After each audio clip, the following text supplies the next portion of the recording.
नमस्कार, हेडलाइंस बिहार देख रहे हैं आप। मैं हूं आपके साथ प्रियांक सौरभ। बिहार में क्राइम ग्राफ जो है वह तेजी से बढ़ता ही जा रहा है, क्राइम कंट्रोल में नहीं है।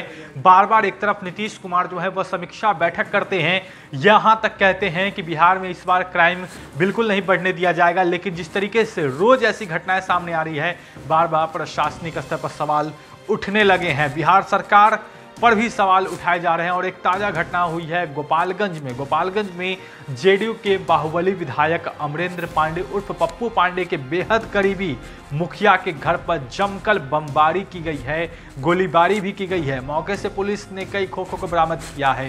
हालांकि इस घटना में कोई हताहत नहीं हुआ है, सब लोग सुरक्षित हैं, लेकिन बार बार इस तरह की घटनाएं हो रही है, जिसके बाद प्रशासन पर सवाल उठने शुरू हो गए हैं कि आखिर प्रशासन जो है क्राइम रोकने में सक्षम क्यों नहीं है।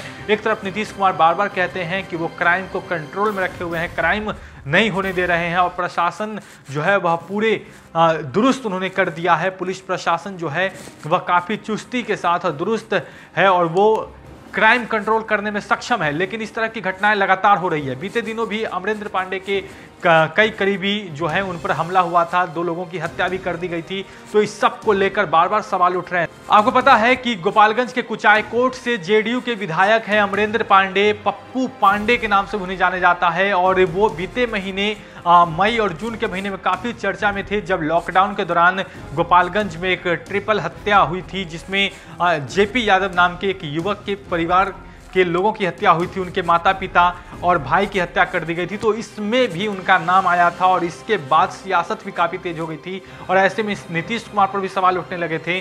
और इस सब के बाद जिस तरीके से अब गोपालगंज में क्राइम लगातार देखने को मिल रहा है, तो ऐसे में सरकार पर बार बार सवाल उठ रहा है कि आखिर क्राइम कंट्रोल क्यों नहीं हो रहा है।